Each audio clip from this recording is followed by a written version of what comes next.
Welcome back. Previously on Venture in the First Testament, we looked at some general features of the book of Leviticus. So in this episode, we want to go on a seam hunt. We want to hunt for the seams in this garment. The focus on worship in Exodus was on whom and where to worship, right? Namely, the God who is there, present at the tabernacle. In Leviticus, these get fleshed out with instructions about how to worship. Namely, these instructions regarding offerings and holiness. So, you remember when you read, chapter 1 begins with the Lord telling Moses to speak to the children of Israel regarding the olah, the whole burnt offering, in chapter 1, 3 to 17. The Septuagint translates this olah, holokautama, or holokautama, depending on how you pronounce your Greek. And that's the root, you may have kind of picked it up, the root of our English word, holocaust. It's the whole burnt offering. And this offering is observed most frequently every Israeli holy day, except Yom Kippur. This offering spoke to the issue of original sin, the rebellion, the fall of humankind, and it dramatized the believer's total consecration to Yahweh. We'll talk about that a bit later in the Shema. Remember, love the Lord your God with all your heart, with all your mind, with all your strength. By the way, I think Paul picks this exact theme up in Romans 12, 1 and 2, when he charges me as a Christian, as a Christ follower, to offer my whole self, body and all, as a living sacrifice. Rabbi Akiva concluded that the burnt offering expiates sin not covered by the other offerings. Can you visualize what's happening when the worshiper brings the offering to the tabernacle precinct? A perfect offering, an unblemished offering, and as he presents it to the priest to be sacrificed, he first places his hands on the head of the animal. What's happening in that picture? He's identifying himself with the sacrifice. He's saying, this should be me. My sins are upon this substitute that God's provided for me. Taking by faith that God would, in his merciful providence, effect in reality what's being transacted here metaphorically. And this happened before Yahweh every day, twice a day, and even more often on high holy days. All before Yahweh, the God who was there. So, Leviticus really begins with the gospel. That sinners saved by grace may have access to this all-holy God.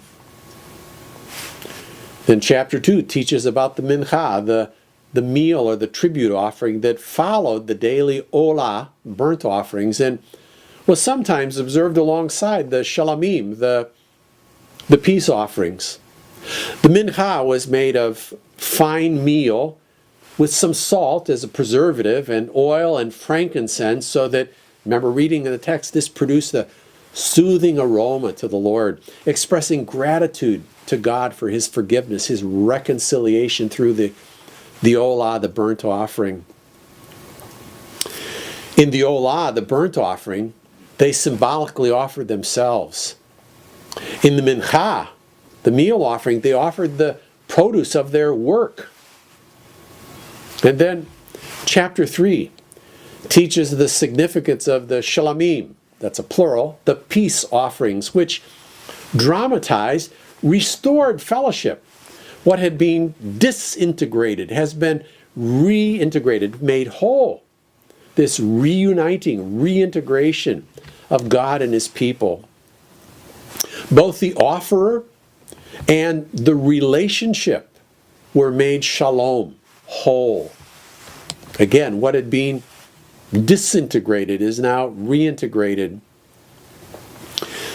Now, this sacrifice didn't have designated times to be offered. It was really at the worshippers' discretion. There were actually three distinct shalomim. There was a thanksgiving offering for a specific blessing. Read about that in 7 verses 12, 13, 14. Then there was a votive offering that went with a vow that I make to God as just a free will offering and gratitude in general. So those are the three: the thanksgiving, the votive, and the free will offering. In chapter 4, verses 5 through 13, Moses teaches about the chatat, the sin offering in response to unintentional sin.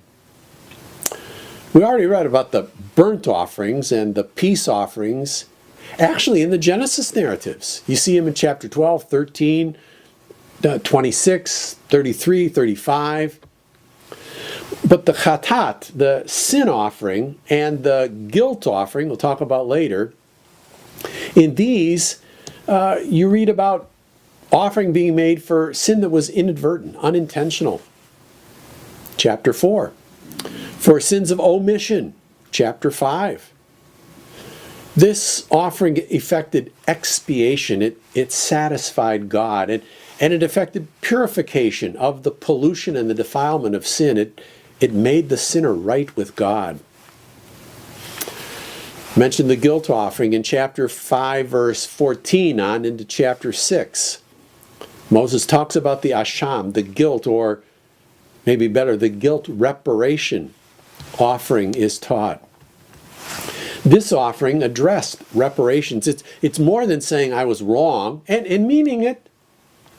It also meant stepping up and making things right where possible.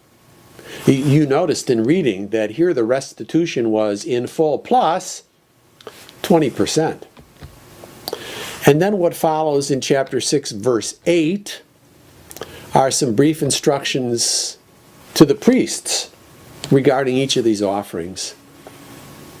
And what I want us to notice is that while many Christians associate the Old Testament with sacrifice and infer that it was the sacrifice that made things right with God, and say Joshua or David and God, what I want to argue is that, one, there was never anything inherent in those sacrifices, in any of the sacrifices, that made them effective in covering sin by themselves. Rather, that the sacrifice was an object lesson. It was a dramatization that indeed the wages of sin is death. It's only by God's grace in providing me a substitute who pays, a perfect substitute, who pays for me the penalty of my sin. And my faith in appropriating that gift, that I or Abe could ever be made right with God. And secondly, that one object lesson can't teach it all. We've got here a symphony of teaching rites, a whole sacrificial system that helps the repentant sinner understand the horrible cost of sin and the wonderful peace and joy of the reconciliation that God effects through His atonement. Well, but more about that later. Then, did you notice that beginning in chapter 8 and on through chapter 10, the style and the content reads more like Exodus? So, in chapters 1 through 7, we're given legislation, and then 8 through 10, we have a three-part historical narrative of the consecration of the Aaronic priesthood. God gives His representatives, ministers, teachers, disciplers of the faith community to build it up and to equip it to be the self-same to the rest of the world. Now, here's a radical notion for you.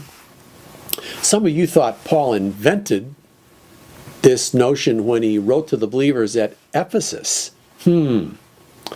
I wish we had more time to tease out more of this narrative. I've suggested before that one of the features of Hebrew narrative I find fascinating is that while some have accused it of being merely propaganda, if that's what it is, it's passing strange how every hero of faith is loaded with warts. I mean, if this is propaganda, it's clearly from an era before they knew anything about photoshopping or airbrushing or brand development.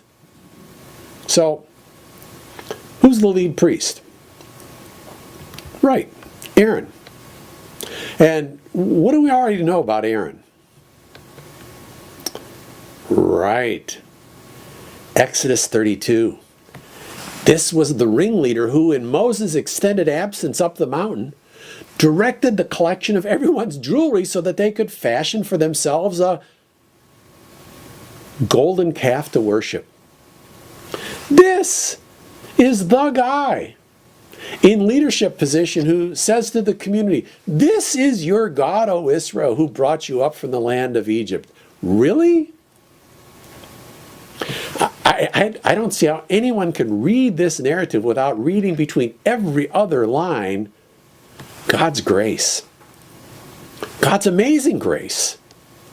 So when we see Aaron, here's a sinner saved by grace, serving as a spiritual leader. Exodus 32 was tragic. But clearly God wasn't finished with him yet, eh? And you know, that's good news for me. And Peter seems to think so too.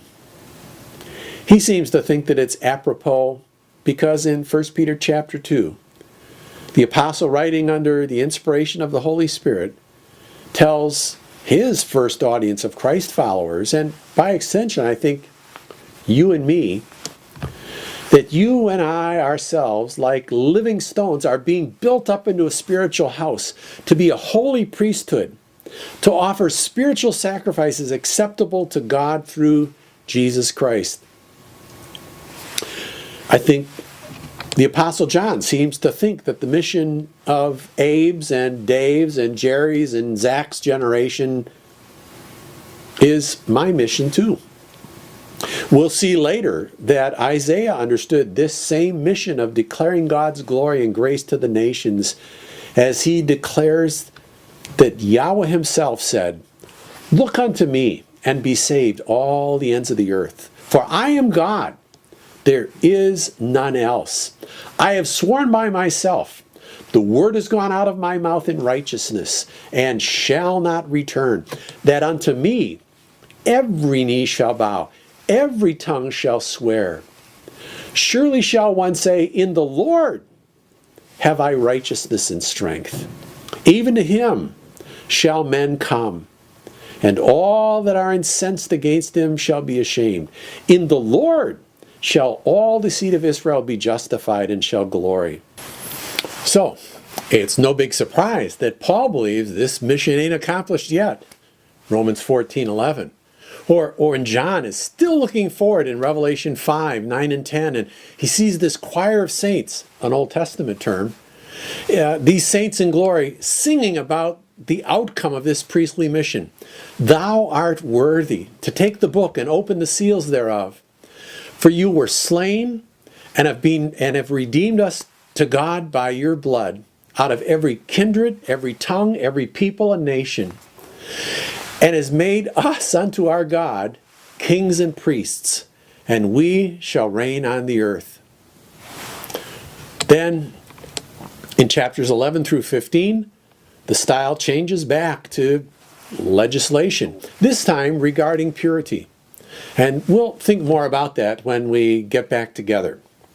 So, think about this, and we'll see you in a bit.